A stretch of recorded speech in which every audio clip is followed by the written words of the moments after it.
Aku menemukan mertuaku diam-diam mengambil kartu kredit suamiku dan menyembunyikan uang untuk kakak iparku. Aku langsung memblokir 5 kartu banknya.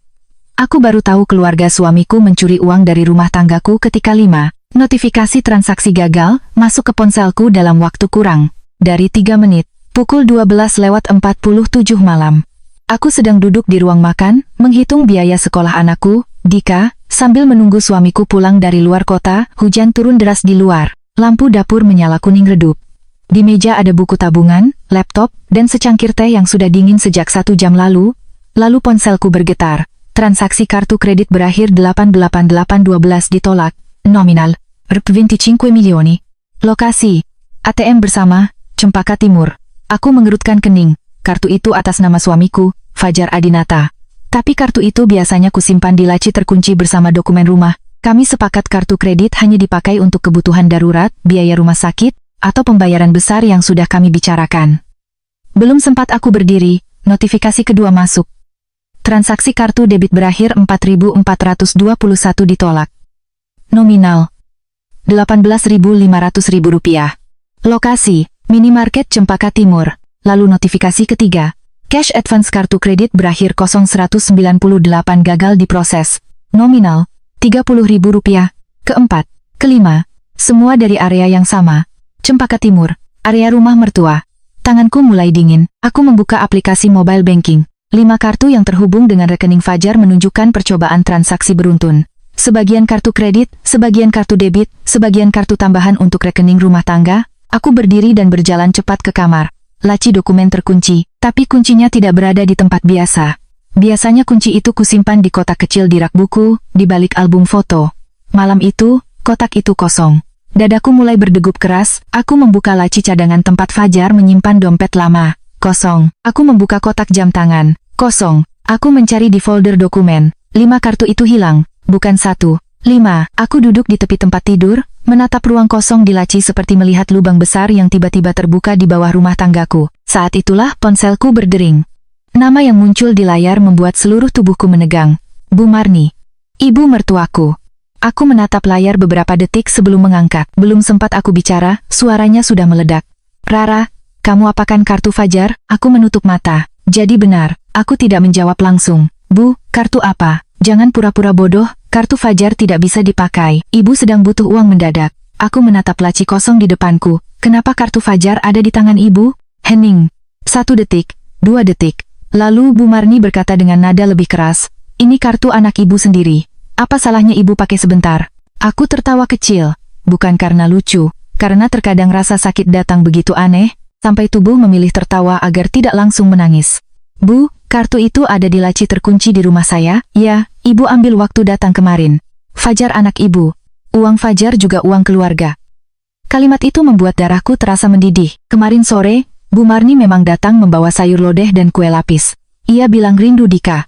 Ia bahkan masuk ke kamar dengan alasan ingin mengambil selimut karena AC terlalu dingin. Aku tidak curiga. Aku membiarkan ibu mertuaku masuk ke rumahku seperti keluarga. Ternyata ia bukan mengambil selimut. Ia mengambil 5 kartu bank. Aku menahan suara agar tetap datar. Untuk apa ibu butuh uang 12 malam begini? Bu Marni langsung defensif. Jangan banyak tanya. Ini urusan keluarga besar. Keluarga besar siapa? Rendra sedang butuh bantuan. Nama itu membuatku menegang. Rendra, kakak laki-laki Fajar. Kakak iparku. Pria berusia 40 tahun yang selalu disebut anak pertama yang harus diselamatkan oleh mertua. Ia pernah gagal usaha laundry, gagal jual beli mobil bekas, gagal investasi ayam petelur, dan setiap kegagalannya selalu mendarat di meja makan kami dalam bentuk tangisan Bu Marni. Kasihan Mas Rendra. Dia kakak Fajar. Kalau adik sukses, jangan lupa saudara. Selama bertahun-tahun, Fajar membantu.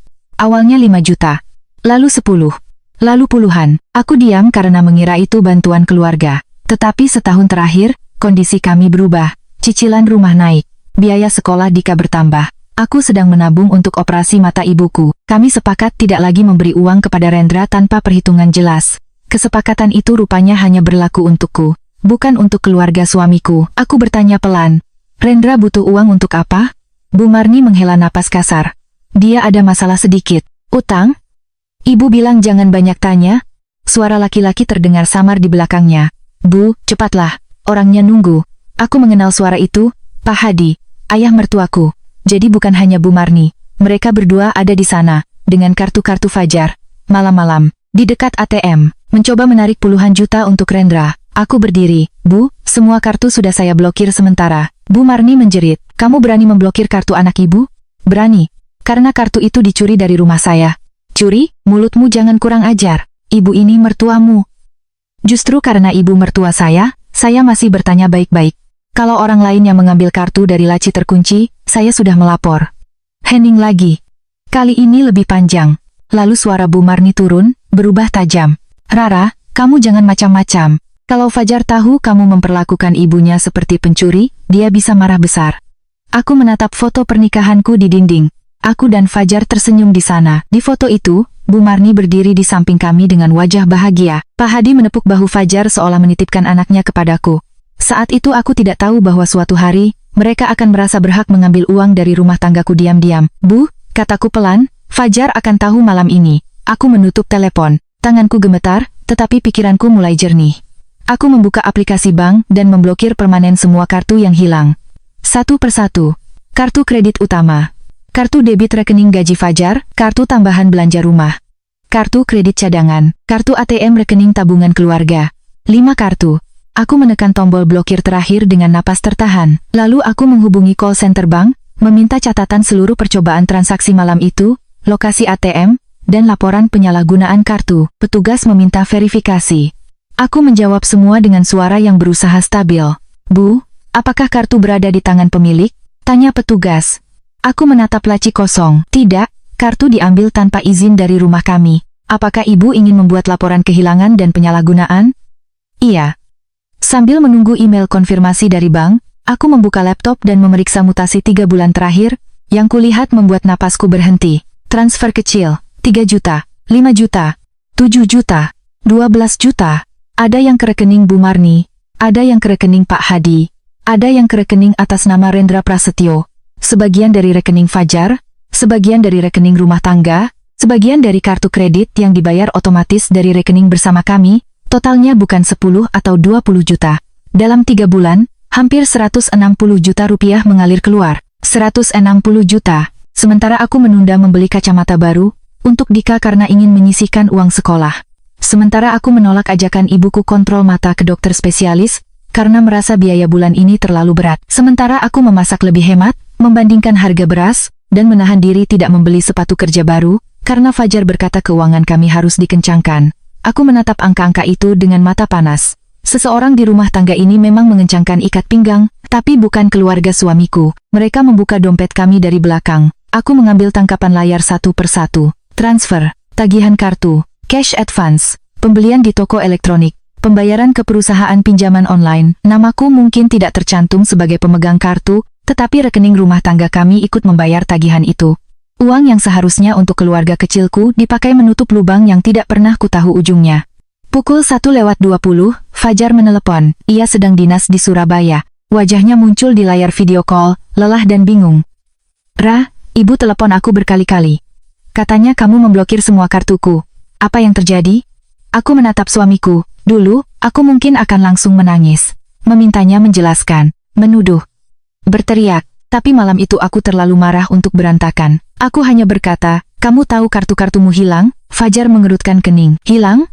5 kartu dari laci dokumen. Ibumu mengambilnya kemarin. Wajah Fajar berubah. Ibu mengambil kartu? Dia sendiri yang bilang.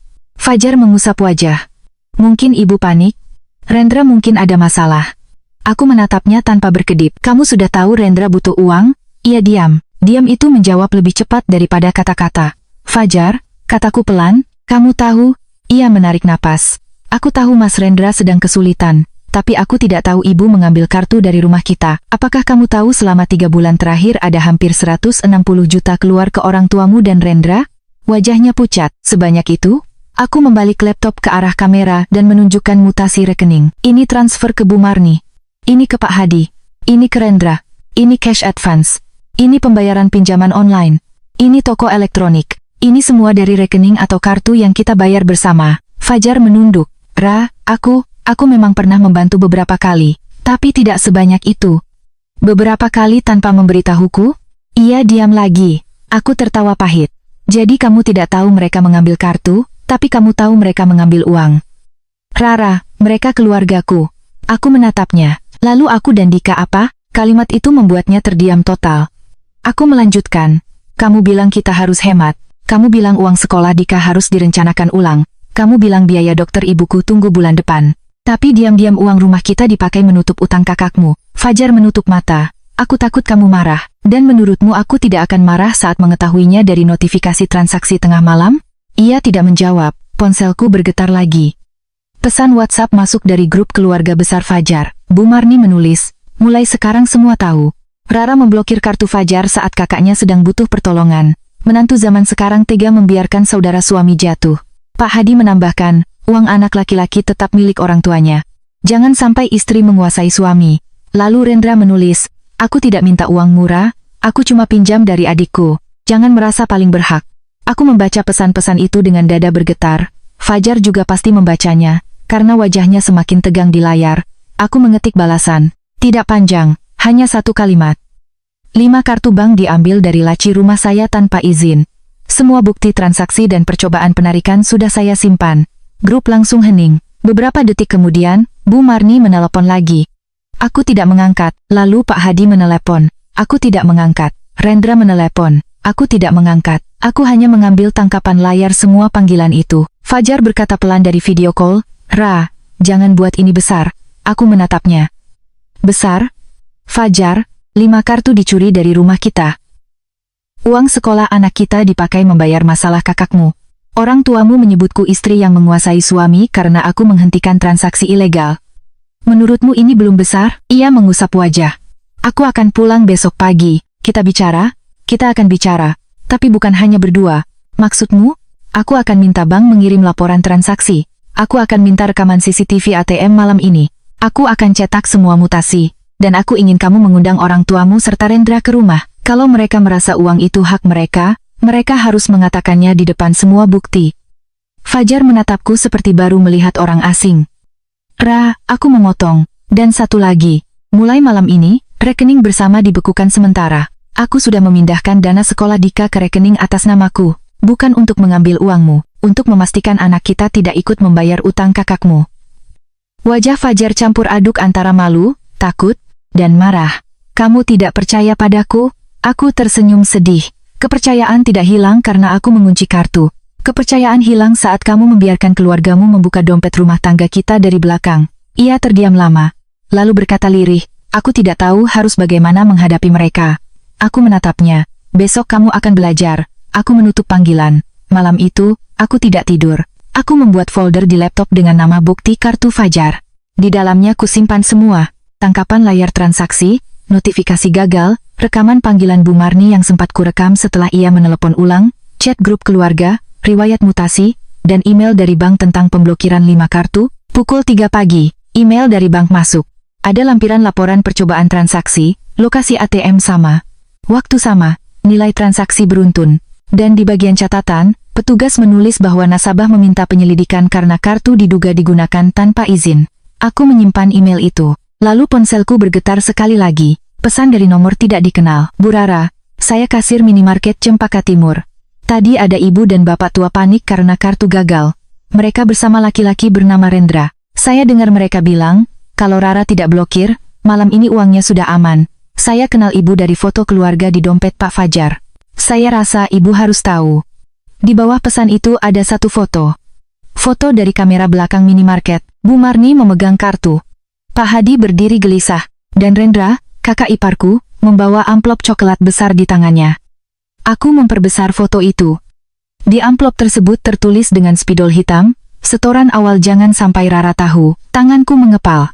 Jadi uang itu bukan sekadar bantuan mendadak. Mereka memang sudah menyusun rencana untuk menyembunyikan uang dariku. Aku menatap foto itu lama, lalu menyimpannya ke folder bukti. Besok, mereka akan datang ke rumahku dengan alasan keluarga. Tapi kali ini, aku tidak akan menyambut mereka sebagai menantu yang diam. Aku akan duduk di meja yang sama, membuka laptop, menampilkan semua transaksi, dan bertanya satu hal di depan suamiku. Sejak kapan rumah tanggaku menjadi mesin ATM keluarga kalian? Pagi itu, Fajar pulang dari Surabaya dengan wajah seperti orang yang tidak tidur semalaman. Aku mendengar suara kopernya bergeser di depan pintu sebelum bel berbunyi. Biasanya, setiap kali pulang dinas, ia akan memelukku dulu, mencium kening Dika, lalu menaruh oleh-oleh kecil di meja makan. Tapi pagi itu, ketika aku membuka pintu, di antara kami hanya ada udara dingin dan folder bukti yang sudah kusiapkan di atas meja. "Dika?" tanya Fajar pelan. Masih tidur, aku sengaja tidak membangunkannya. Ia mengangguk, masuk, lalu melihat meja makan. Laptop terbuka. Print mutasi rekening tersusun rapi. Laporan bank semalam, tangkapan layar grup keluarga, foto minimarket dari kasir, dan 5 amplop kosong yang kutaruh sebagai simbol 5 kartu yang hilang dari laci rumah kami. Fajar menatap semuanya. "Ra, aku duduk. Kita tunggu keluargamu." Ia menelan ludah. "Mereka benar-benar harus datang?" Aku menatapnya. "Semalam ibumu menulis di grup bahwa aku menantu tega. Ayahmu bilang uang anak laki-laki tetap milik orang tua. Rendra bilang aku merasa paling berhak. Jadi iya, mereka harus datang. Mereka harus menjelaskan semuanya di depan bukti." Fajar menunduk. "Selama 7 tahun menikah, aku tahu kelemahan terbesar suamiku bukan tidak mencintaiku. Ia mencintaiku. Ia juga menyayangi Dika. Tapi setiap kali keluarganya datang dengan suara tinggi, air mata ibunya, atau kalimat, 'Kamu anak laki-laki satu-satunya yang bisa diandalkan,' Fajar berubah menjadi anak kecil yang takut disebut durhaka. Padahal ia bukan anak satu-satunya. Rendra ada. Masalahnya, Rendra selalu boleh gagal. Sedangkan Fajar selalu wajib menanggung. Pukul 10, mobil Pak Hadi berhenti di depan rumah. Bu Marni turun lebih dulu dengan wajah marah. Pak Hadi menyusul dengan rahang kaku. Rendra datang paling belakang, memakai jaket hitam, matanya merah seperti orang yang juga tidak tidur. Di tangannya ada ponsel yang terus bergetar. Begitu masuk, Bu Marni langsung berkata, "Ibu datang bukan untuk diinterogasi." Aku menatapnya. "Saya juga tidak mengundang ibu untuk minum teh." Fajar menoleh kepadaku, terkejut mendengar nadaku. Bu Marni mendelik. "Rara, kamu semakin kurang ajar." Aku menunjuk kursi. "Silakan duduk, kita bicara sebagai orang dewasa. Kalau ibu ingin berteriak, saya bisa kirim semua bukti ini langsung ke bank dan polisi tanpa diskusi keluarga." Kata polisi, membuat Pak Hadi berhenti melangkah. Rendra langsung berkata, "Apa-apaan ini? Cuma urusan keluarga dibawa-bawa polisi?" Aku menatapnya. 5 kartu bank diambil dari laci rumah saya tanpa izin. Itu bukan cuma urusan keluarga. Bu Marni membanting tasnya ke kursi. "Ibu mengambil kartu anak ibu sendiri." Aku membuka laptop dan memutar rekaman panggilan semalam. Suara Bu Marni terdengar jelas. "Ya, ibu ambil waktu datang kemarin." "Fajar anak ibu?" "Uang Fajar juga uang keluarga." Bu Marni langsung pucat. Pak Hadi menatap istrinya. "Marni," aku berkata tenang, "terima kasih sudah mengaku di telepon. Jadi kita tidak perlu berdebat soal siapa yang mengambil kartu." Fajar menutup mata, wajahnya sangat malu. Rendra menunjuk laptop. "Kamu merekam ibu sendiri?" Aku menatapnya. "Saya merekam orang yang mengaku mengambil kartu dari laci saya." Bu Marni mulai menangis. "Lihat Jar, istrimu memperlakukan ibumu seperti penjahat." Aku menoleh kepada Fajar. "Mas, jawab. Kalau orang lain mengambil 5 kartu dari rumah kita dan mencoba menarik uang tengah malam, kamu menyebutnya apa?" Fajar membuka mata. Ia menatap ibunya, lalu menatapku. Suaranya pelan, tetapi jelas. "Salah, Bu." Bu Marni seperti ditampar. "Apa?" Fajar menggenggam tangannya sendiri di meja. "Mengambil kartu tanpa izin itu salah." Wajah Bu Marni berubah merah. "Jadi kamu sekarang ikut istrimu melawan orang tua?" Aku menyela sebelum Fajar melemah. "Bukan melawan orang tua, Bu. Melawan pencurian." Pak Hadi berdiri setengah badan. "Jaga mulutmu." Aku membuka dokumen berikutnya. Ini laporan bank. 5 transaksi gagal dalam 3 menit. Ini lokasi ATM. Ini minimarket. Ini foto dari kasir. Aku menampilkan foto minimarket di layar. Bu Marni memegang kartu. Pak Hadi berdiri gelisah. Rendra membawa amplop coklat dengan tulisan, "Setoran awal jangan sampai Rara tahu." Ruangan hening. Aku memperbesar tulisan di amplop. "Setoran awal apa, Mas Rendra?" Rendra menatap layar, lalu mengalihkan pandangan. "Itu bukan urusanmu." Aku tersenyum dingin. "Kartu dari rumah saya. Uang dari rekening rumah tangga saya. Tagihan dibayar dari rekening bersama saya dan Fajar. Jadi ini urusan saya." Bu Marni berkata cepat, "Itu untuk menyelamatkan Rendra. Dia dikejar orang. Kalau malam itu uangnya masuk, masalah selesai." "Masalah apa?" Rendra memukul meja. "Aku bilang bukan urusanmu." Fajar tiba-tiba berdiri. "Mas, cukup." Rendra menatap adiknya. "Kamu juga mau menghakimi aku?" Fajar menarik napas berat. "Aku mau tahu, uang itu untuk apa?" Rendra tertawa pahit. kamu tahu aku sedang susah. Susah apa? Pak Hadi menyela, Rendra punya tanggungan usaha. Jangan tekan kakakmu. Aku membuka mutasi rekening 3 bulan terakhir. Usaha yang mana, Pak? Karena di sini ada pembayaran pinjaman online. Ada transfer ke akun dompet digital yang terhubung dengan judi online. Ada pembelian ponsel mahal. Ada cicilan motor. Ada pembayaran ke toko elektronik. Ini bukan semua biaya usaha. Rendra berdiri. Berani kamu menuduh aku judi? Aku mengklik satu file lagi. Itu tangkapan layar dari keterangan transaksi yang dikirim bank, lengkap dengan nama merchant dan nomor referensi. Kalau ini bukan judi online, jelaskan. Fajar menatap layar seperti kehilangan napas. Mas Rendra. Rendra mengusap wajah kasar. Itu cuma sekali 2 kali. Aku menggeser halaman. Sekali 2 kali tidak menghabiskan 160 juta. Bu Marni menangis lebih keras. Rara, kamu tidak tahu rasanya jadi orang tua. Melihat anak dikejar utang itu sakit. Ibu cuma ingin menyelamatkan Rendra. Aku menatapnya. Dengan mengorbankan Dika, ia terdiam. Aku mengambil satu lembar lain. Perhitungan biaya sekolah Dika, tabungan pendidikan, dan pengeluaran rumah tangga. Ini uang sekolah anak saya. Ini biaya dokter ibu kandung saya yang saya tunda. Ini cicilan rumah. Ini kebutuhan bulanan. Saat ibu mengambil kartu itu, ibu tidak hanya mengambil uang Fajar, ibu mengambil rasa aman cucu ibu sendiri. Wajah Bu Marni goyah, tetapi egonya belum jatuh. Dika masih kecil, bisa dicari lagi uangnya. Aku menatapnya tak percaya. Jadi masa depan cucu ibu bisa ditunda demi utang judi anak pertama ibu? Pak Hadi membentak, jangan kurang ajar. Fajar akhirnya berkata lebih keras, Ayah, cukup. Semua menoleh kepadanya. Suara Fajar bergetar, tapi ia tidak mundur. Selama ini aku diam karena aku pikir membantu keluarga itu kewajiban. Tapi kalau bantuan itu membuat Rara dan Dika kehilangan keamanan, itu bukan bantuan. Itu kebodohan. Bu Marni menangis sambil menunjukku. Ini semua karena istrimu. Dulu kamu tidak pernah bicara seperti ini. Fajar menatap ibunya lama. Dulu aku tidak pernah tahu kartuku dicuri dari rumahku. Bu Marni membuka mulut, tapi tidak ada suara keluar. Rendra tiba-tiba mengambil ponselnya dan berkata, aku pergi. Aku tidak mau dipermalukan. Aku berkata, silakan. Tapi sebelum pergi, tanda tangani daftar pengakuan penerimaan dana ini. Ia menoleh dengan mata menyala. Apa? Aku mengeluarkan daftar transfer yang sudah kucetak. Di samping setiap transaksi, ada tanggal, nominal, rekening tujuan, dan sumber dana. Kalau menurut Mas Rendra ini hanya pinjam dari adik, maka akui tertulis. Total sementara 160 juta dari 3 bulan terakhir. Belum termasuk transaksi gagal semalam. Rendra tertawa kasar. Kamu gila. Aku tidak akan tanda tangan. Aku mengangguk. Berarti bukan pinjaman? Ia diam. Kalau bukan pinjaman, maka apa? Hadiah, penggelapan, penggunaan kartu tanpa izin? Pak Hadi berkata, jangan pintar-pintar kamu, Ra. Uang keluarga tidak perlu dihitung seperti utang dagang. Aku menatapnya. Kalau tidak perlu dihitung, kenapa amplop itu tertulis jangan sampai Rara tahu? Pak Hadi terdiam.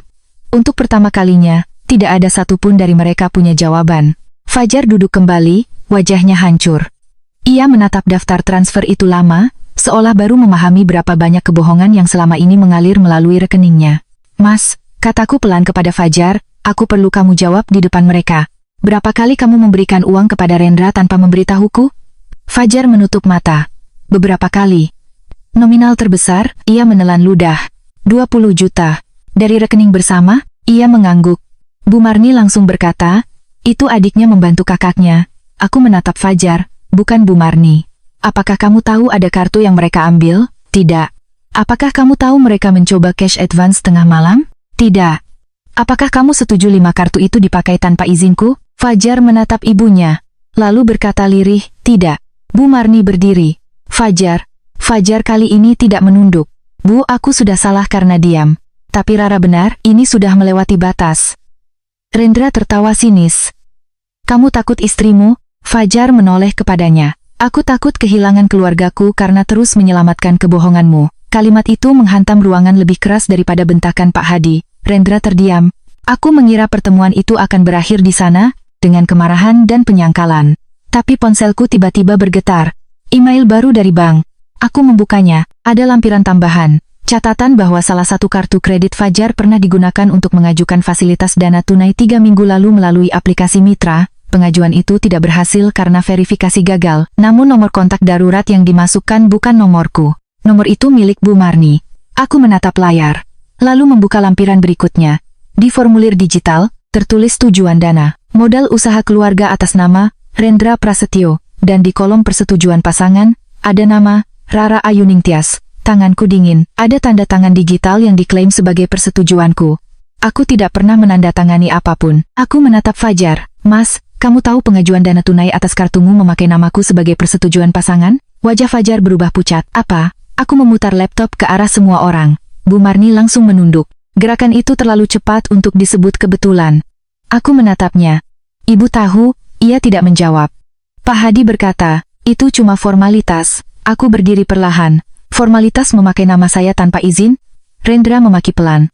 Ini kenapa Bang kirim semua sih? Kalimat itu keluar begitu saja. Tapi cukup. Aku menoleh kepadanya. Jadi Mas tahu. Rendra membeku. Fajar bangkit dari kursinya. Mas Rendra, jawab. Kamu memakai nama Rara? Rendra menghindar. Aku cuma butuh modal. Kalau cair, aku bisa bayar semua. Kalian juga aman. Aku tertawa hambar. Aman? Dengan utang baru atas kartu suamiku dan persetujuan palsu atas namaku? Bu Marni menangis sambil berkata, Ibu cuma bantu isi data. Rara selalu menolak kalau diminta baik-baik. Aku menatapnya. Jadi karena saya menolak, Ibu merasa berhak memakai nama saya? Tidak ada jawaban. Aku mengambil ponsel dan menekan tombol rekam, meletakkannya di tengah meja. Mulai sekarang, semua percakapan direkam. Saya ingin jelas. Siapa yang mengisi formulir itu? Bu Marni menangis. Pak Hadi menatap lantai. Rendra mengepalkan tangan. Fajar berdiri seperti orang yang baru melihat keluarganya tanpa tirai. Akhirnya Bu Marni berkata pelan, Ibu yang mengisi sebagian. Siapa yang memasukkan nama saya? Ibu. Siapa yang memasukkan nomor Ibu sebagai kontak darurat? Ibu. Siapa yang tahu? Bu Marni menatap Pak Hadi dan Rendra. Mereka tidak berkata apa-apa. Tapi diam mereka cukup. Aku menekan tombol berhenti lalu menyimpan rekaman itu. Fajar duduk kembali dengan wajah kosong. Bu, katanya lirih, kenapa sampai pakai nama Rara? Bu Marni menangis lebih keras. Karena kalau tidak, Rendra hancur. Aku menatap suamiku. Dengar baik-baik Mas, mereka tidak hanya mengambil kartumu, mereka juga mulai memakai namaku. Fajar menunduk, kedua tangannya menutup wajah. Saat itulah bel rumah berbunyi. Semua orang menoleh. Aku membuka pintu. Seorang kurir berdiri di luar, membawa amplop resmi. Bu Rara Ayuning Tias? Iya, surat dari Koperasi Dana Mandiri. Mohon diterima. Aku menandatangani penerimaan dengan tangan gemetar. Begitu pintuku tutup, aku membuka amplop itu di ruang makan. Isinya membuat kepalaku terasa ringan. Pemberitahuan penagihan awal. Atas nama pemohon, Fajar Adinata. Penjamin keluarga. Rara Ayuning Tias. Tujuan pinjaman, restrukturisasi usaha Rendra Prasetyo. Nominal pengajuan, Rp350.000. Status. Proses verifikasi lapangan, tanggal kunjungan verifikasi, besok pagi. Aku mengangkat wajah perlahan. Di meja makan, Bu Marni, Pak Hadi, dan Rendra tampak seperti tiga orang yang baru tertangkap sebelum sempat lari. Fajar menatap surat itu, lalu menatap keluarganya. Suara suamiku terdengar pecah ketika ia bertanya, apalagi yang kalian lakukan atas nama rumah tanggaku? Tidak ada yang menjawab. Aku melipat surat itu, memasukkannya ke folder bukti, lalu berkata pelan, besok pagi, verifikator koperasi akan datang. Dan kali ini, saya akan menyambut mereka dengan semua bukti. Bu Marni menangis. Rendra mengumpat. Pak Hadi menunduk. Fajar akhirnya duduk di sampingku, bukan di samping mereka. Untuk pertama kalinya sejak semua ini dimulai, suamiku memilih kursi yang benar. Tapi aku tahu, kursi itu belum cukup. Karena besok, bukan hanya 5 kartu bank yang harus kami selamatkan. Nama baikku juga sudah mereka masukkan ke dalam utang yang tidak pernah kusetujui. Malam setelah surat dari Koperasi Dana Mandiri datang, rumahku terasa seperti ruang tunggu sebelum badai. Di meja makan masih ada folder bukti. Laptopku masih terbuka, 5 amplop kosong masih tersusun seperti 5 pintu yang baru saja kututup paksa. Bu Marni duduk di sofa sambil menangis kecil. Pak Hadi menunduk, tidak lagi berani membentak. Rendra mondar-mandir di ruang tamu seperti orang yang sedang mencari jalan keluar tetapi semua pintu terkunci. Fajar duduk di sampingku. Untuk pertama kalinya sejak kekacauan ini dimulai, ia tidak duduk di antara ibunya dan aku, ia duduk di sampingku. Namun aku belum merasa aman. Karena duduk di kursi yang benar tidak langsung menghapus semua kebohongan yang ia biarkan bertahun-tahun. Aku meletakkan surat koperasi di tengah meja. Besok pagi verifikator datang kataku, mereka akan bertanya apakah aku benar menjadi penjamin keluarga. Mereka akan bertanya, apakah Fajar benar mengajukan pinjaman untuk restrukturisasi usaha Mas Rendra, dan aku akan menjawab dengan jujur. Rendra langsung berhenti mondar-mandir. Ra, jangan gila. Kalau kamu bilang tidak tahu, pengajuan itu batal. Aku menatapnya. Bagus. Wajahnya merah. Kamu mau aku hancur? Aku mencondongkan tubuh sedikit. Mas Rendra, kamu sudah memakai kartu suamiku, uang rumah tanggaku, dan namaku sebagai penjamin tanpa izin. Yang kamu sebut hancur itu sebenarnya akibat dari perbuatanmu sendiri. Bu Marni menangis lebih keras. Rara, ibu mohon, besok kamu cukup bilang kamu tahu, setelah dana cair, Rendra bisa bayar utang-utang kecilnya. Nanti pelan-pelan dia ganti. Aku tertawa pelan. Utang kecil, 350 juta? Pak Hadi akhirnya bicara, suaranya lebih rendah dari sebelumnya. Itu bukan semua untuk Rendra. Ada sebagian untuk menutup pinjaman yang sudah telanjur berbunga. Aku menatapnya. Pinjaman siapa? Pak Hadi diam. Aku memutar ponselku dan menyalakan rekaman. Silakan jawab. Pinjaman siapa? Bu Marni panik. Kenapa direkam lagi? Karena setiap kali tidak direkam, kalian mengubah cerita.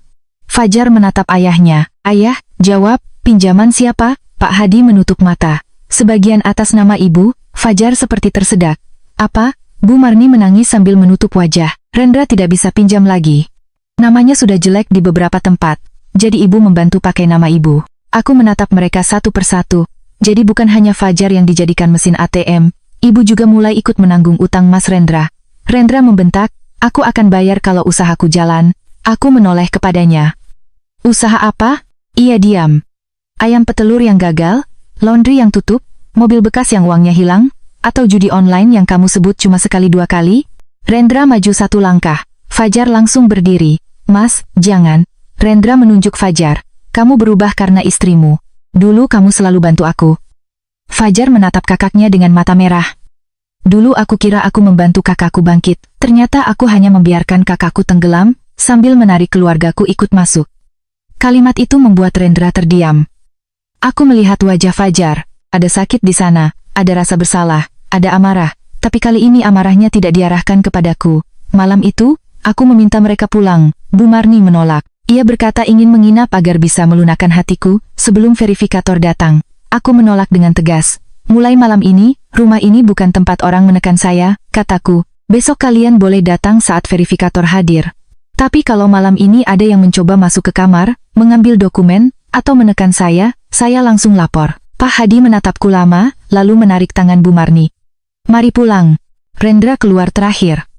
Sebelum menutup pintu, ia berkata pelan, kamu akan menyesal, Ra, kalau aku jatuh. Fajar juga malu. Aku menatapnya.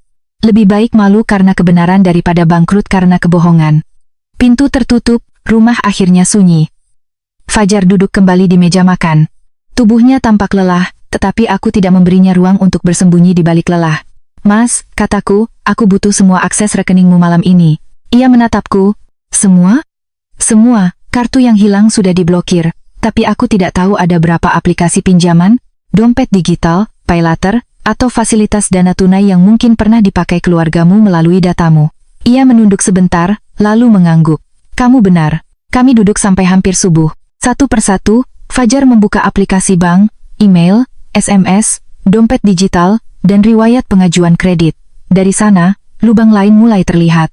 Ada satu akun paylater yang limitnya hampir habis. Pengirimannya ke alamat rumah Bu Marni. Ada cicilan elektronik atas nama Fajar, barangnya dikirim ke rumah Rendra.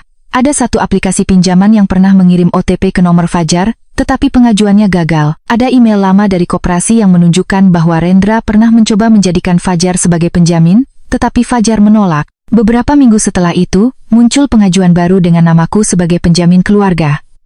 Aku memandang layar laptop dengan kepala berat.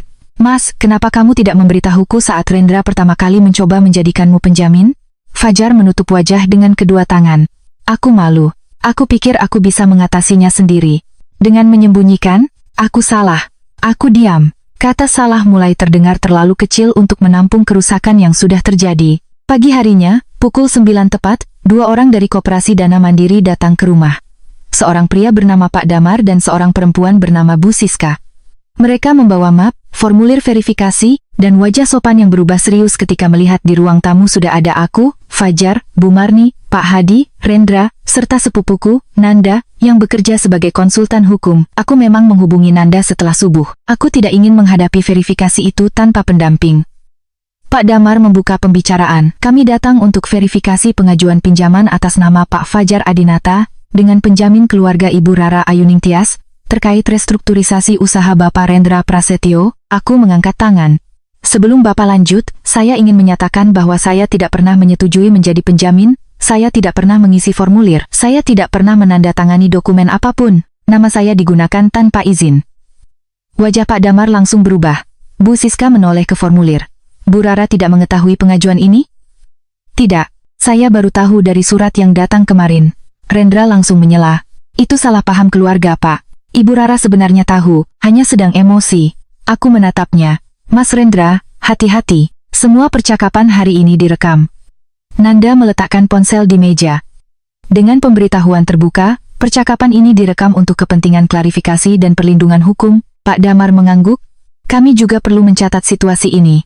Bu Marni mulai menangis. Pak, jangan langsung dibatalkan. Kami ini keluarga. Menantu saya sedang marah karena belum mengerti keadaan. Aku membuka folder dan menyerahkan salinan bukti. Ini laporan pemblokiran 5 kartu bank yang diambil dari laci rumah saya tanpa izin. Ini notifikasi percobaan transaksi tengah malam. Ini foto dari minimarket saat Bu Marni, Pak Hadi, dan Mas Rendra mencoba memakai kartu. Ini pengakuan Bu Marni bahwa beliau mengambil kartu. Ini formulir digital yang mencantumkan nama saya sebagai penjamin tanpa persetujuan. Bu Siska membaca dokumen itu dengan wajah semakin tegang. Pak Damar menatap Rendra. Pak Rendra, apakah benar kartu-kartu ini digunakan untuk kebutuhan pengajuan dan setoran awal? Rendra berkeringat. Bukan begitu, kami cuma butuh dana cepat. Nanda bertanya tenang, dana cepat dengan menggunakan kartu dan nama orang tanpa izin? Rendra diam. Fajar akhirnya bicara. Saya sebagai pemegang kartu juga tidak pernah menyetujui orang tua saya mengambil kartu dari rumah. Saya memang pernah membantu Mas Rendra beberapa kali, dan itu kesalahan saya karena tidak terbuka kepada istri. Tapi pengajuan pinjaman ini tidak saya pahami sepenuhnya. Saya tidak pernah memberi izin memakai nama Rara sebagai penjamin. Bu Marni menatap Fajar seperti tidak percaya. Jar. Fajar menunduk sebentar, lalu mengangkat wajah. Bu, cukup. Kalau ibu terus meminta aku menutup ini, ibu bukan menyelamatkan Mas Rendra, ibu menghancurkan kami semua. Bu Marni menangis. Pak Hadi menatap lantai. Pak Damar menarik napas panjang. Dengan kondisi ini, pengajuan pinjaman akan kami hentikan sementara, dan kami masukkan dalam catatan fraud check internal. Kami juga perlu menelusuri siapa yang mengisi data, mengunggah dokumen, dan memasukkan kontak. Rendra langsung panik, Pak, jangan begitu. Kalau masuk fraud check, saya tidak bisa ajukan kemana-mana lagi. Pak Damar menatapnya datar. Pak Rendra, penggunaan data penjamin tanpa persetujuan adalah masalah serius. Aku menatap Rendra. Untuk pertama kalinya, ia tidak berteriak. Ia takut, bukan takut menyakitiku, takut akses uangnya tertutup. Setelah verifikator pergi, ruangan itu terasa seperti habis dihantam gelombang besar. Bu Marni duduk lemas. Pak Hadi memijat kening. Rendra berdiri dengan wajah pucat. Lalu ia tiba-tiba menatapku. Puas kamu? Sekarang semuanya hancur. Aku berdiri perlahan. Tidak mas, yang hancur adalah jalan kalian memakai nama saya. Ia tertawa sinis. Kamu pikir kamu suci, uang Fajar juga uang keluarga, kamu cuma istrinya. Fajar memukul meja. Mas. Suaranya begitu keras sampai Bu Marni tersentak. Fajar berdiri, wajahnya merah. Dia istriku. Ibu dari anakku. Pengelola rumah tanggaku. Bukan penjaga mesin ATM untuk keluarga kita. Rendra terdiam. Fajar menunjuk folder bukti. Mulai hari ini, tidak ada lagi 1 rupiah pun keluar untuk utangmu tanpa perjanjian tertulis dan persetujuan Rara. Tidak ada kartu. Tidak ada rekening. Tidak ada pinjaman atas namaku. Kalau kamu pakai namaku atau nama istriku lagi, aku sendiri yang akan melapor. Bu Marni menangis. Fajar, itu kakakmu. Fajar menatap ibunya dengan mata basah. Justru karena dia kakakku, ibu seharusnya berhenti melindungi kebohongannya. Kalimat itu membuat Bu Marni menutup mulut. Aku melihat Fajar saat itu. Untuk pertama kalinya, ia tidak hanya memilih kursi yang benar. Ia mulai mengucapkan kalimat yang benar. Namun masalah belum selesai. Siang itu, Nanda membantuku menyusun surat pernyataan resmi. Bahwa aku tidak pernah menyetujui pengajuan pinjaman, tidak pernah menjadi penjamin, dan meminta semua lembaga keuangan yang menerima data atas namaku melakukan verifikasi ulang. Surat itu juga dikirim ke bank penerbit kartu, koperasi, dan satuan pengaduan konsumen. Kami juga membuat perjanjian internal untuk Fajar. Ia harus menutup semua kartu lama, mengganti akses rekening, memisahkan rekening pendidikan Dika, dan menyerahkan laporan keuangan rumah tangga setiap bulan sampai kepercayaan bisa dibangun kembali. Fajar menandatangani semuanya. Tangan Bu Marni gemetar saat melihatnya. Kamu benar-benar membiarkan istrimu mengaturmu seperti anak kecil. Fajar menatap ibunya. Kalau aku dulu cukup dewasa menjaga rumah tanggaku, mungkin Rara tidak perlu membuat aturan seperti ini. Aku tidak menyangka ia akan berkata begitu. Dadaku terasa sakit dan lega sekaligus. Sore itu, saat semua orang bersiap pulang, Nanda menerima pesan dari Pak Damar, verifikator koperasi. Wajahnya berubah serius setelah membaca. "Ra," katanya pelan, "ada perkembangan." Aku menoleh. "Apa?" Nanda menunjukkan ponselnya. Pak Damar mengirim satu file tambahan. Saat melakukan pengecekan internal, mereka menemukan bahwa dokumen KTP-ku dan kartu keluarga pernah diunggah bukan hanya ke Koperasi Dana Mandiri, tetapi juga kedua lembaga pinjaman lain melalui agen yang sama. Nama agennya, Bima Santoso. Di bawah data pengajuan, tertulis nomor referensi penghubung. Nomor itu tersimpan di ponsel Rendra. Aku menatap Rendra. Wajahnya berubah pucat sebelum aku sempat bertanya. Fajar melihat perubahan itu. "Mas, siapa Bima Santoso?" Rendra menelan ludah. Teman apa?" Rendra mundur satu langkah. "Dia cuma bantu carikan pinjaman." Aku menggenggam meja agar tidak kehilangan kendali. "Dengan dokumen saya?" Rendra diam. Nanda membaca file itu lebih lanjut. "Ra, salah satu pengajuan statusnya bukan gagal, masih menunggu pencairan." Ruangan kembali hening. Fajar mendekat. "Nominalnya berapa?" Nanda menatap kami satu persatu. 500 juta. Bu Marni hampir jatuh ke kursi. Pak Hadi memejamkan mata. Rendra mengumpat pelan. Aku menatap kakak iparku, lalu berkata dengan suara sangat tenang. "Mas Rendra, kalau pengajuan itu tidak dibatalkan hari ini, saya tidak akan menunggu mediasi keluarga lagi." Ia tidak menjawab. Aku mengambil ponsel. "Masukkan nomor Bima sekarang." Rendra tetap diam. Fajar maju dan mengambil ponsel dari tangan kakaknya. Rendra mencoba menahan, tapi Fajar lebih cepat. Ia membuka daftar kontak. Di sana tertulis, "Bima pinjaman cepat." Fajar menekan panggil. Speaker dinyalakan. Beberapa detik kemudian, suara laki-laki menjawab, "Halo Mas Ren, tenang saja, data adik iparmu sudah masuk. Kalau malam ini nggak ada sanggahan, besok dana bisa cair." Aku menatap Rendra. Seluruh ruangan membeku. Fajar menggenggam ponsel begitu kuat sampai buku jarinya memutih. Lalu ia berkata pelan ke speaker, "Ini Fajar, suami dari adik ipar yang datanya kalian pakai." Di ujung telepon, suara Bima langsung hilang. Aku menyalakan rekaman. Karena kali ini, bukan hanya keluarga suamiku yang akan kubuka, agen pinjaman yang memakai dataku juga akan ikut masuk ke dalam folder bukti. Dan untuk pertama kalinya sejak semua kartu itu diblokir, aku sadar masalah ini jauh lebih besar daripada 5 kartu bank. Mereka sudah mencoba menjual namaku ke utang 1,5 miliar. Suara Bima Santoso di ujung telepon mendadak berubah setelah mendengar suara Fajar. "Halo, ini siapa?" Fajar menggenggam ponsel Rendra begitu kuat sampai buku jarinya memutih. "Fajar Adinata, pemegang kartu yang kalian pakai datanya. Suami dari Rara Ayuning Tias, perempuan yang KTP-nya kalian unggah tanpa izin." Di ruang tamu, tidak ada satupun orang berani bergerak. Bu Marni duduk lemas di sofa.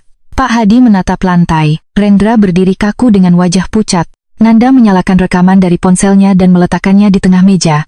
Aku berdiri di samping Fajar, menahan napas. Beberapa detik kemudian, Bima berkata dengan suara dibuat santai, "Oh, mungkin ada salah paham Pak.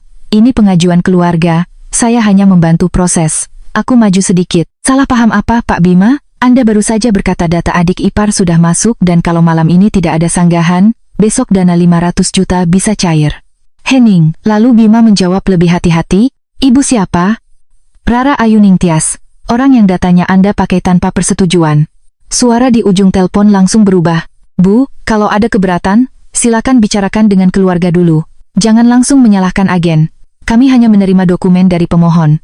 Aku menatap Rendra. "Siapa pemohon utamanya?" Bima terdiam. Nanda menyela dengan suara tenang, "Pak Bima, percakapan ini direkam. Kami meminta Anda menyebutkan siapa yang menyerahkan dokumen KTP, kartu keluarga, dan data penjamin atas nama Rara Ayuning Tias." Bima menarik napas panjang. "Saya tidak bisa membuka data nasabah lewat telepon." Nanda tersenyum dingin. "Baik, kalau begitu kami akan datang ke kantor Anda bersama surat keberatan, bukti penyalahgunaan data, laporan dari Koperasi Dana Mandiri, dan rekaman bahwa Anda menyebut dana bisa cair jika tidak ada sanggahan malam ini." Bima langsung berkata cepat, "Tunggu Bu, jangan sampai dibawa ke kantor. Saya hanya bantu Pak Rendra." Dia bilang semua keluarga sudah setuju. Rendra memejamkan mata. Fajar menatap kakaknya. "Mas, kamu bilang semua keluarga setuju?" Rendra tidak menjawab. Aku mengambil ponsel dari tangan Fajar dan berkata ke speaker, "Pak Bima, kirimkan nomor pengajuan, nama lembaga pinjaman, alamat kantor, dan semua dokumen yang memakai nama saya. Sekarang, kalau dalam 10 menit tidak masuk, saya akan membuat laporan resmi malam ini juga. Bima mencoba membela diri, tetapi Nanda memotong. 10 menit, Pak. Telepon ditutup. Ruang tamu kembali sunyi. Lalu Fajar menatap Rendra. Mas, berapa banyak pengajuan yang kamu buat pakai nama Rara? Rendra menelan ludah. Tidak banyak. Aku tertawa hambar. Jawaban orang yang jujur biasanya bukan tidak banyak. Pak Hadi memejamkan mata. Rendra jawab. Untuk pertama kalinya, suara Pak Hadi tidak membela, tidak membentak, tidak menutupi. Rendra duduk perlahan, seolah kakinya tidak sanggup lagi menopang tubuhnya. 3. Bu Marni menutup mulut. Fajar seperti kehilangan darah dari wajahnya. 3. Rendra mengangguk lemah. 1 di koperasi tadi, 1 lewat Bima, 1 lagi masih proses awal. Aku menggenggam tepi meja. Dengan dokumen saya, ia tidak berani menatapku. Iya. Siapa yang memberikan salinan KTP dan kartu keluarga saya? Bu Marni menangis. Ibu yang foto waktu datang ke rumah. Aku menatap ibu mertuaku lama. Kemarin ibu datang membawa sayur, mencium Dika, lalu masuk kamar dengan alasan mengambil selimut. Selain kartu, ibu juga memotret dokumen saya. Air mata Bu Marni jatuh deras. Ibu tidak tahu akan sebesar ini. Aku menggeleng. Ibu tahu cukup besar sampai menulis jangan sampai Rara tahu di amplop. Kalimat itu membuatnya terisak tanpa jawaban. 10 menit kemudian, pesan dari Bima masuk. Ia mengirim nomor pengajuan, nama lembaga pembiayaan, dan beberapa tangkapan layar formulir. Di sana, namaku tertulis sebagai penjamin. Ada tanda persetujuan digital. Ada nomor telepon palsu. Ada alamat email yang mirip dengan namaku tetapi bukan milikku. Nanda langsung menyimpan semuanya. Ra, katanya, kita harus bergerak malam ini. Kirim sanggahan resmi ke semua lembaga. Besok pagi kita buat laporan penyalahgunaan data dan surat keberatan ke bank, koperasi, serta lembaga pembiayaan. Fajar juga harus ikut menandatangani sebagai pemilik kartu dan pasangan. Fajar langsung berkata, aku ikut. Rendra menatap adiknya panik. Jar, kalau kamu ikut lapor, aku bisa kena masalah hukum. Fajar menoleh kepadanya. Masalah hukum itu datang karena kamu memakai nama istriku, aku kakakmu, dan Rara istriku. Bu Marni menangis lebih keras. Fajar, jangan sampai kakakmu masuk penjara. Aku menatapnya. Bu, ketika nama saya dimasukkan sebagai penjamin utang 500 miliar, apakah ibu memikirkan kalau saya yang bisa hancur? Kalau riwayat kredit saya rusak? Kalau Dika kehilangan uang sekolah? Kalau rumah tangga kami tercekik tagihan? Bu Marni tidak menjawab, karena jawabannya jelas. Mereka tidak memikirkanku. Malam itu, Nanda menyusun surat sanggahan darurat. Aku dan Fajar menandatangani. Kami mengirimnya melalui email resmi ke 3 lembaga pinjaman, bank penerbit kartu, serta kontak pengaduan konsumen. Semua lampiran dimasukkan, bukti kartu diambil, rekaman pengakuan Bu Marni, foto minimarket, surat koperasi, data dari Bima, dan pernyataan bahwa aku tidak pernah memberikan persetujuan. Pukul hampir tengah malam, balasan pertama datang. Pengajuan 500 juta dihentikan. Akun Bima masuk pemeriksaan internal. Pencairan dibatalkan. Aku membaca email itu 3 kali. Baru setelah itu aku bisa bernapas. Rendra menutup wajah dengan kedua tangan. Habislah aku. Aku menatapnya. Tidak. Yang habis adalah jalan pintasmu. Keesokan paginya, kami pergi ke kantor bank dan koperasi bersama Nanda. Fajar menyerahkan laporan kehilangan dan penyalahgunaan kartu. Semua kartu lama ditutup permanen. Rekening rumah tangga dipisahkan. Dana pendidikan Dika dipindahkan ke rekening khusus yang tidak bisa disentuh siapapun tanpa persetujuanku. Di kantor koperasi, Pak Damar menemui kami langsung. Bu Rara, kami sudah mencatat bahwa data ibu digunakan tanpa persetujuan. Pengajuan atas nama keluarga Pak Fajar resmi dibatalkan. Kami juga meneruskan temuan agen Bima ke bagian kepatuhan. Aku mengangguk. Terima kasih. Saya ingin surat tertulis bahwa saya tidak tercatat sebagai penjamin aktif. Bu Siska menyerahkan surat itu. Ketika aku memegang kertas tersebut, rasanya seperti menarik namaku keluar dari lubang yang hampir menelanku.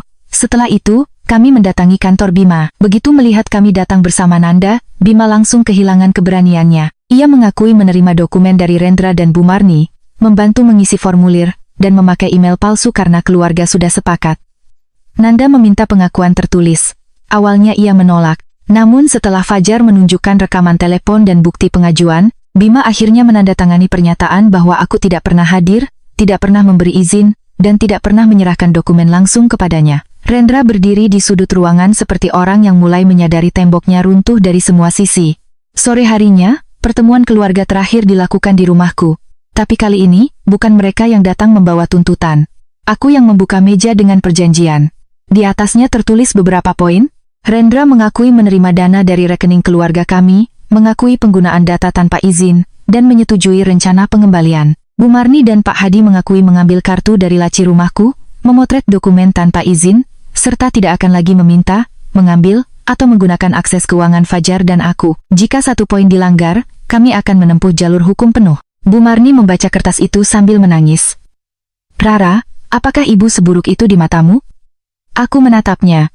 Bu, saya tidak menulis perasaan saya di kertas ini. Saya menulis apa yang ibu lakukan. Ia menangis lebih keras. Pak Hadi mengambil pena lebih dulu, tangannya gemetar saat menandatangani, lalu Bu Marni, lalu Rendra. Ketika giliran Fajar, ia menambahkan satu kalimat dengan tulisannya sendiri.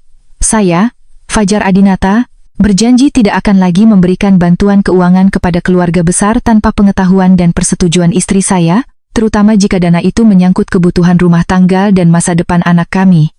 Ia menandatangani. Aku menatap kalimat itu lama, bukan karena satu tanda tangan bisa langsung mengembalikan kepercayaan, tapi karena untuk pertama kalinya, Fajar tidak hanya berkata akan berubah. Ia menulisnya. Setelah semua selesai, Rendra duduk menunduk. Aku akan jual motor dan barang elektronik itu, katanya pelan. Sebagian uangnya untuk bayar kembali. Aku tidak menjawab dengan lembut. Bukan sebagian. Semua yang terbukti dibeli dari uang kami harus masuk daftar pengembalian. Ia mengangguk lemah. Bu Marni berkata lirih, Ibu minta maaf, Ra. Aku menatapnya, maaf saya terima sebagai kata. Tapi kepercayaan tidak saya kembalikan hari ini. Ia mengangguk sambil menangis. Dika. Suaranya pecah. Apa ibu masih boleh bertemu Dika? Aku diam sebentar. Boleh, dengan saya atau Fajar ada di sana, tidak ada lagi masuk kamar, tidak ada lagi mengambil barang, tidak ada lagi membicarakan uang di depan anak saya. Bu Marni menutup wajah. Mungkin itu pertama kalinya ia mengerti bahwa akibat dari perbuatannya bukan hanya soal uang. Ia kehilangan akses bebas ke cucunya, dan itu lebih menyakitkan daripada kartu yang diblokir. Beberapa bulan berikutnya tidak mudah. Rendra benar-benar jatuh. Tetapi kali ini, tidak ada lagi uang cepat untuk menyelamatkannya. Motor mahalnya dijual. Ponsel barunya dijual. Beberapa barang elektronik yang dibeli dari dana mencurigakan dikembalikan atau diuangkan.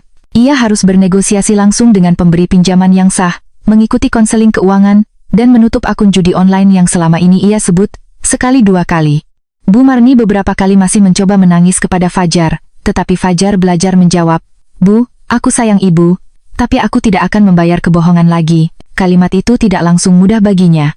Kadang setelah menutup telepon, ia duduk diam lama. Aku melihat tangannya gemetar. Aku tahu ia sedang melawan pola hidup yang sudah ditanam sejak kecil. Anak baik harus selalu menyelamatkan keluarga, meskipun keluarganya membakar rumahnya sendiri. Kami juga menjalani konseling pernikahan. Aku berkata jujur kepada Fajar bahwa luka terbesarku bukan hanya uang. Luka terbesarku adalah mengetahui ia pernah memilih diam saat uang rumah kami mengalir keluar. Aku merasa sendirian menjaga Dika, kataku suatu malam di ruang konseling. Aku menghitung beras, uang sekolah, biaya dokter ibuku. Sementara kamu tahu ada kebocoran, tapi kamu menutupnya karena takut keluargamu marah. Fajar menangis, aku gagal jadi suami. Aku tidak langsung memaafkan, tapi aku melihat ia mulai memperbaiki. Setiap awal bulan, ia duduk bersamaku membuka laporan keuangan. Tidak ada kartu rahasia, tidak ada transfer diam-diam. Rekening Dika tumbuh pelan, tagihan rumah kembali stabil. Aku akhirnya membawa ibuku ke dokter mata, dan Fajar ikut mengantar tanpa membuatku merasa bersalah. Suatu sore, Dika pulang sekolah dan meminta uang untuk membeli buku gambar. Aku mengambil dompet, lalu berhenti sebentar. Dulu, permintaan kecil seperti itu bisa membuatku menghitung ulang saldo dengan cemas. Hari itu, aku bisa memberinya uang tanpa takut ada transaksi gelap yang tiba-tiba menguras rekening. Aku tersenyum, itu bukan kemenangan besar bagi orang lain, tapi bagiku, itu tanda rumahku mulai aman lagi. Hubunganku dengan mertua berubah, tidak hangat seperti dulu, tidak bebas seperti dulu. Bu Marni tidak lagi datang tanpa kabar. Pak Hadi tidak lagi berbicara tentang uang anak laki-laki sebagai milik orang tua. Setiap kali mereka datang, Fajar yang memegang batas. Suatu hari, Bu Marni duduk di teras setelah bermain sebentar dengan Dika. Ia menatapku lama, lalu berkata, dulu ibu pikir menantu yang baik adalah menantu yang mau mengalah. Sekarang ibu baru sadar, ibu menuntut kamu mengalah sampai hampir kehilangan rumah tanggamu sendiri. Aku tidak tahu apakah itu perubahan sejati atau hanya penyesalan karena tertangkap. Tapi aku menjawab, Bu, keluarga tidak boleh berdiri di atas uang yang dicuri diam-diam. Ia mengangguk. Ibu tahu sekarang, aku tidak memeluknya. Tapi aku tidak mengusirnya. Bagiku, itu sudah cukup. Setahun kemudian, semua kartu lama hanya menjadi cerita yang kusimpan dalam folder bukti. Sebagian uang kembali, tidak semua. Beberapa kerusakan memang tidak bisa dipulihkan penuh, tetapi pengajuan pinjaman 500 juta batal. Namaku bersih. Rekening Dika aman. Rumah tanggaku tidak lagi menjadi mesin ATM keluarga besar. Dan Fajar, ia masih belajar. Tapi kini, setiap kali Bu Marni atau Rendra menelepon dengan suara panik, ia tidak lagi langsung membuka rekening. Ia menatapku dulu, bukan meminta izin seperti anak kecil, melainkan menghormati kami sebagai pasangan yang harus memutuskan bersama. Suatu malam, aku membuka laci dokumen yang dulu kosong karena kartu-kartu itu dicuri. Sekarang di dalamnya ada folder baru, gembok baru, dan satu catatan kecil yang kutulis sendiri. Kepercayaan bukan berarti membiarkan pintu terbuka untuk semua orang. Aku menutup laci itu. Di ruang tengah, Dika tertawa bersama Fajar saat menyusun puzzle. Suara itu sederhana, hangat, dan nyata. Suara rumah yang hampir mereka korbankan demi utang Rendra. Aku duduk di sofa, menarik napas panjang. Aku pernah disebut menantu durhaka karena memblokir 5 kartu bank suamiku. Aku pernah dituduh menguasai uang anak laki-laki orang. Aku pernah hampir dijadikan penjamin utang 500 miliar tanpa persetujuan. Tapi aku tidak diam. Aku mengunci kartu. Aku membuka mutasi. Aku merekam pengakuan. Aku menghentikan pencairan. Aku menyelamatkan namaku, anakku, dan rumah tanggaku dari tangan orang-orang yang menyebut diri keluarga sambil diam-diam menguras kami. Pada akhirnya, yang kubekukan bukan hanya 5 kartu bank. Aku membekukan hak mereka untuk memakai hidupku sebagai jaminan. Dan sejak hari itu, tidak ada lagi 1 rupiah pun keluar dari rumahku tanpa kebenaran.